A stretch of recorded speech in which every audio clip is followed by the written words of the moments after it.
Starting. All attendees are in listen-only mode. Hi, everyone. Thank you for joining today's webinar, Economic Impact of Texas's Military Installations.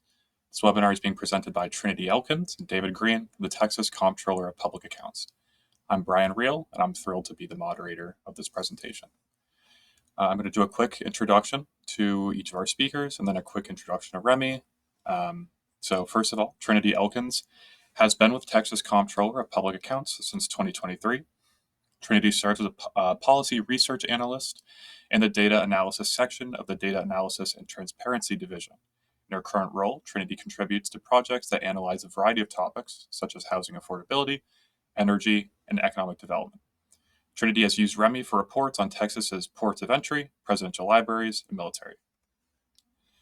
David Green has been with Texas Comptroller of Public Accounts since 2005 and currently serves as the manager of the Data Analysis section in the Data Analysis and Transparency Division. David oversees projects and reports that analyze a variety of public policy issues and challenges in Texas. His team tracks and monitors key economic, social, and demographic trends that are important to the state's finances and economic well-being. David also is a frequent contributor to the Comptroller's monthly newsletter, Fiscal Notes. He's also a REMI user of over 15 years, so he's been with us for a while. At REMI, our mission is to inform public policy. We provide software that allows government decision makers to test the economic effects of their policies before they're implemented. We work in the fields of economic development, tax, transportation, energy, environment, and much more. If you have any questions about REMI specifically, I encourage you to reach out to us at info@remi.com. If at any point in this presentation you have a question about the webinar content, I encourage you to enter that question into the question box. Time permitting, I will be moderating these questions to David and Trinity. There is a hard stop at 2:30, so any of the questions we don't get to by then, I'll be sure to pass it along to them and they'll be in touch. Also, there's a new feature to GoToWebinar where if you click into the slides, you can actually zoom in and scroll around. So if there's anything that's too small to see, I encourage you to use that feature. All right, that is enough from me. Thank you again to everyone for joining, and take it away, David. All right, thank you, Brian. Good afternoon, everybody. As Brian mentioned, my name is David Green. I'm manager of the data analysis team. It's an economic and policy research arm of the Texas Comptroller's Office. Been with the Comptroller's Office since 2005, and in that time, we've had the opportunity to use REMI just numerous times across a variety of topics. REMI has really enhanced and strengthened our articles and reports over the years.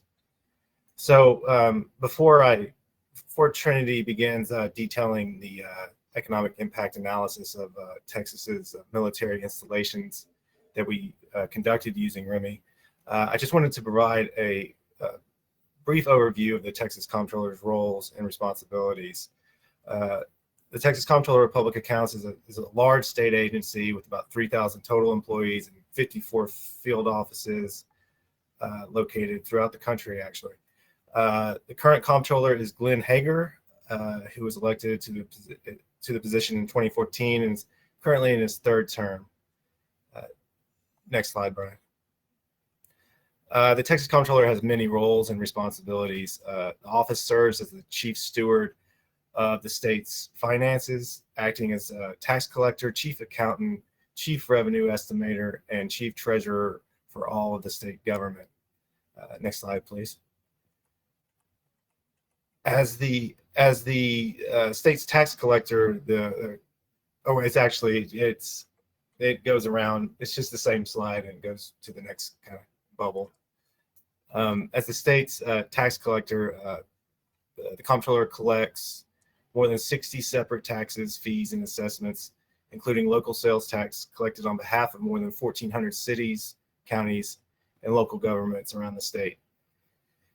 The agency researches and interprets tax policy, providing consistent and timely tax information to taxpayers, tax professionals, state officials, and Texas citizens. Next slide. As the state's chief treasurer, the Comptroller manages incoming and outgoing funds for the state. The Comptroller is the sole officer, director, and shareholder of the Texas Treasury Safekeeping Trust Company, which is a special purpose entity created in 2001 to more efficiently manage, invest, and safeguard funds for the state and its various subdivisions. The trust company actually oversees 165 billion in assets. Next slide, please. And as the state's bookkeeper, the office, through our fiscal management division, facilitates the flow of financial resources to achieve the goals of the state, including monitoring the state expenditures and enforcing spending-related statutes. Next slide, please. And the office oversees several state and local economic development and grant programs. One of these economic development programs is the Jobs, Energy, Technology, and Innovation Act, known as JETI. This program, this new program, provides support and incentives for companies that invest and expand operations in Texas pursuant to certain mandated job creation and investment minimums. The Comptroller team is expected to and will incorporate REMI forecasting on those qualifying projects in order to better estimate their statewide economic benefits and costs. Next slide. And through its research and outreach wing, the agency provides accurate, data-driven, unbiased economic research on relevant issues affecting Texas and its economy. The team conducts policy and statistical analysis to support the comptroller's fiduciary responsibility, facilitates sound decision-making for state lawmakers and agencies, and informs the general public. And of course, we rely on our very talented communications and web and social teams to relay all this information to the public and public officials. Next slide, please. And lastly, but definitely not the least, the comptroller must provide a biennial revenue estimate report prior to each legislative session. This is required by the Texas Constitution, and it determines how much the legislature will have available to spend for the 2-year budget cycle. The comptroller must also certify the budget at the conclusion of the legislative session for the budget to take effect. Next slide, please. So one area in which my team, the data analysis team, has contributed to research and information is the Comptroller's Good for Texas tour, which highlights the economic impact of various sectors across the state. Comptroller Hager started this Good for Texas tour when he took office in 2015, just allowing him to travel the state and tout the benefits and see the challenges across these various sectors. Several of these tours incorporated REMI analysis, including the one for presidential libraries. We did one for the NASA headquarters and did one for the ports of entries throughout the state, and of course the military installations, which we'll dive into in a bit. Next slide, please. This is, before I hand it off to Trinity, I just want to show this little infographic we created as part of our fiscal notes publication, as we're going to be talking about economic impact and all that. And I just think this really puts it into perspective of the economic size of Texas and the size of the regions within the state. I mean, you might have heard, like, if Texas was a country, it would be the 8th largest in terms of GDP, larger than countries like Canada and Mexico and Russia. And even its regions are bigger than huge, big countries like the Gulf Coast region, where the Houston metro is larger than the economy of Argentina. So next slide, please. And I will leave you with this before I turn it over to Trinity. We are the comptroller's office is going through some big changes. Our current comptroller, Glenn Hager, was recently named the new chancellor of the Texas A&M University system. So that is well-deserved, a big deal for him. He's an Aggie, an A&M alum. So unfortunately, he'll be leaving us in a few days. So, and we just heard our new interim comptroller will be Kelly Hancock, who until recently was a state senator from Fort Worth area. So that concludes my part, and I'll hand it over to Trinity. Hello, everyone. Like Brian mentioned earlier, my name is Trinity Elkins. I'm a policy research analyst at the Texas Comptroller of Public Accounts. I've been here since 2023. I'm excited to present the findings from our 2023 Good for Texas tour of the Texas military installations. This report is done every 2 years in conjunction with the Texas Military Preparedness Commission at the governor's office. As you may know, Texas has one of the largest and most diverse military presences in the country, with installations spanning across all branches of U.S. military, from Air Force bases in Del Rio and San Angelo to naval facilities in Corpus Christi and joint operations in San Antonio. These facilities support national security priorities, but they also serve as economic anchors for the regions they're located in. From job creation and consumer spending to infrastructure and investment and regional development, military installations are key drivers of local economies. Our goal with this analysis was to quantify how that presence translates into economic value for the state so that local leaders and policymakers could use the results to make informed decisions about workforce development, infrastructure investment, and long-term economic planning. To accomplish this, we used REMI to simulate the ripple effects of military-related activity across different sectors. Next slide, please.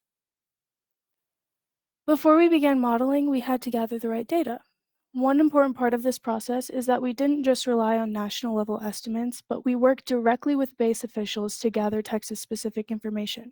This ensured that we were capturing the nuances of each base, whether it's a training hub with high turnover of personnel or a headquarters facility embedded within a tech-driven urban environment, like the Army Futures Command in Austin. We sent a standardized data request to each of the 14 military bases included in our report, as shown on the screen. We asked for information on a wide range of categories, including active duty military, compensation values, military trainees, infrastructure and capital expenditures, to name a few. That level of detail gave us a much clearer picture of how each base operates and interacts with its surrounding communities. Next slide. Once we received that data, we translated it into policy variables within the REMI model. These variables represent real-world activity happening on and around each installation. The REMI framework lets us assign each data point to a specific sector, geography, and calendar year to simulate how these inputs interact with the broader Texas economy. For employment, we included categories like federal military, federal civilian, and private industry employment. Each of these has a different wage profile, which influences the magnitude of their economic ripple effects. We also accounted for military dependents and military trainees, two groups that often don't show up in traditional labor market statistics but have significant economic footprints. Dependents create demand for schools, housing, retail, and healthcare services, and trainees contribute to local economies through restaurant and grocery spending and use of transportation services. On the expenditure side, we incorporated government demand for non-residential construction and capital investment, two key drivers of employment in construction, engineering, and materials supply industries. We also included monthly visitors with a focus on accommodation and food services spending. These estimates were particularly relevant for bases that host graduation events or temporary assignments that bring in visiting family members or partner agencies from outside the region. And finally, we modeled military and civilian compensation, which directly influences disposable income and household spending. High-wage jobs in defense often support local businesses well beyond the gates of the base. By inputting this data at the regional level, we ensured that each installation's specific impact was accurately tied to the local economy where it operates. Next slide, please. From there, we were able to calculate employment multipliers for each base. These multipliers are one of the most telling indicators of how far a dollar or a job goes in the surrounding economy. For example, an employment multiplier of 3 means that for every one direct job on base, 2 additional jobs are supported either indirectly or through induced effects elsewhere in the economy. Indirect jobs might include jobs in a variety of industries like defense contractors, medical staff, or supply chain workers. Induced jobs refer to those supported through employee spending, like grocery store clerks or real estate agents. Our analysis found that the average employment multiplier across all 14 bases was 2.94, a strong number that reflects the deep interconnection between military activity and Texas's broader economy. The standout, however, was Army Futures Command in Austin, which has a multiplier of 9.03, the highest in the state, meaning that for every one direct job at AFC, they support 8 other jobs throughout the Texas economy. This is due to the nature of the work being done at AFC. It's not a traditional base. It's a cutting-edge command center focused on research, development, and modernization. Many of the jobs housed there are in highly technical fields, such as software development, AI, and advanced systems engineering. These positions tend to have high salaries and are often embedded in broader networks of academic and industry collaboration. The high employment multiplier is a reflection of this, not just the number of people employed on site, but the far-reaching employment ripple through Austin's innovation ecosystem. This includes partnerships with the University of Texas, local startups, federal labs, and defense tech firms. When those types of knowledge-based positions grow, the economic effects cascade across multiple sectors. Next slide, please. So looking more closely at Army Futures Command, in 2023, AFC supported 970 direct jobs, with total employment including indirect and induced jobs reaching about 8,800. The command's contribution to the Texas economy was estimated at $1.1 billion, with total economic output reaching $1.8 billion and nearly $1 billion in disposable personal income. The scale of this impact is interesting considering AFC has only been in Austin for a short time. It was established in 2018, but it has contributed significantly to the Texas economy, and its impact is only expected to grow as its programs scale up. Next slide. Now let's take a step back and look at the statewide impact of all 14 bases we modeled. In 2023, these bases supported over 213,000 direct jobs and an additional 464,000 indirect and induced jobs. Together, they contributed an estimated $89 billion to the state's GDP, $151.3 billion in total economic output, and generated $48.4 billion in disposable personal income. These numbers highlight the significant role the military sector plays, not just in national defense, but in the economic stability and growth of our communities. It's important to highlight that the military's economic influence isn't just concentrated on urban hubs. Many of these installations are located in small or mid-sized communities, places like Wichita Falls, Killeen, and Del Rio, where the base might be the largest employer in the area. In those communities, military spending supports schools, hospitals, transportation systems, and hundreds of small businesses. For example, take Laughlin Air Force Base in Del Rio, Texas. Located in a city of just over 30,000 residents, Laughlin is one of the largest employers in the area.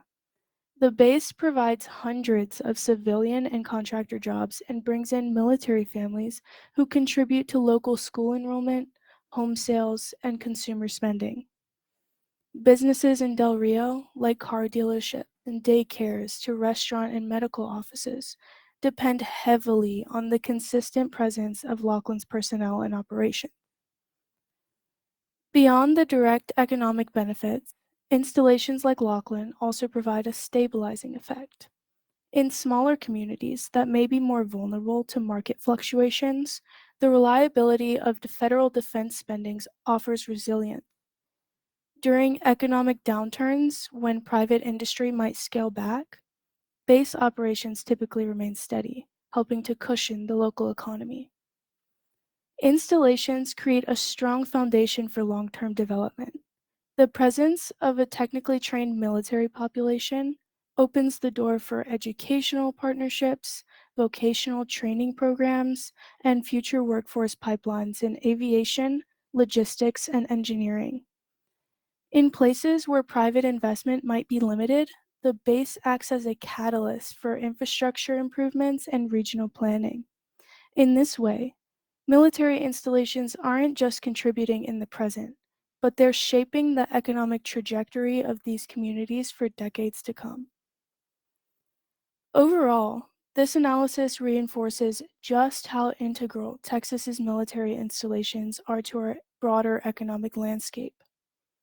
Their impact goes far beyond the defense mission, from job creation and infrastructure development to regional planning and education.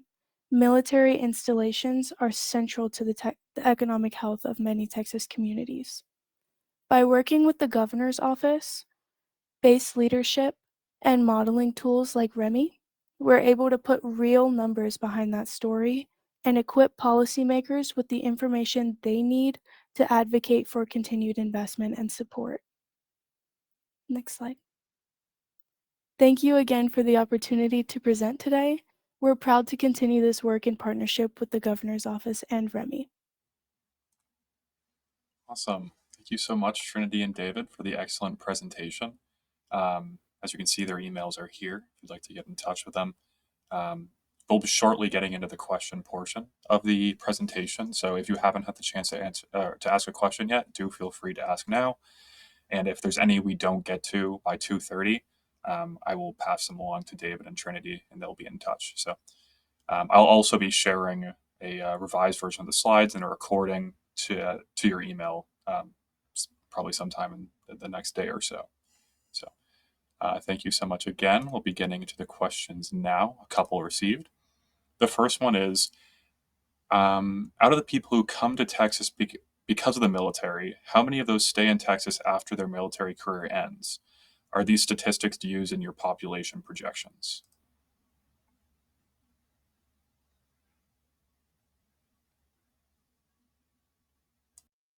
Currently, we don't include veterans in our current analysis.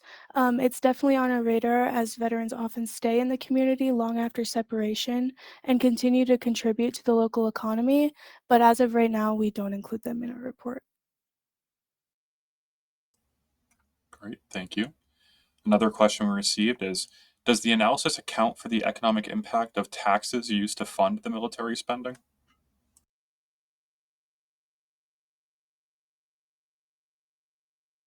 Not at the current moment. We do account for federal investment in capital expenditures, but not taxes at this moment. Excellent. Thank you very much. Those are the two questions we've received so far. So if anybody has anything that pops into mind later today, or if you get a chance to look at the materials and something comes up, do feel free to either reach out to us at info@remi.com and we'll pass the question along, or feel free to reach out to the emails that are currently on the screen. As I was saying that, another question came in. It is, how does the Comptroller's office use this data in discussions with federal agencies to maintain or grow base presence?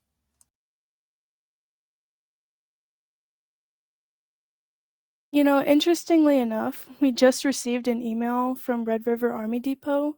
They're up for potential closure or realignment of their workforce, and they mentioned that they were using our report to advocate against BRAC to keep their base open. So our report really highlights the economic impact of the base on the surrounding economy, and they leverage that with the local policymakers. Awesome. Thank you. All right. And with that, we will now be closing out again unless another question comes in. So again, thank you to everybody who joined us today. Thank you again to David and Trinity for the excellent presentation. And we hope you have a great day, everybody, and a great rest of your week as well. All right. Thank you very much. Bye, everyone. Bye.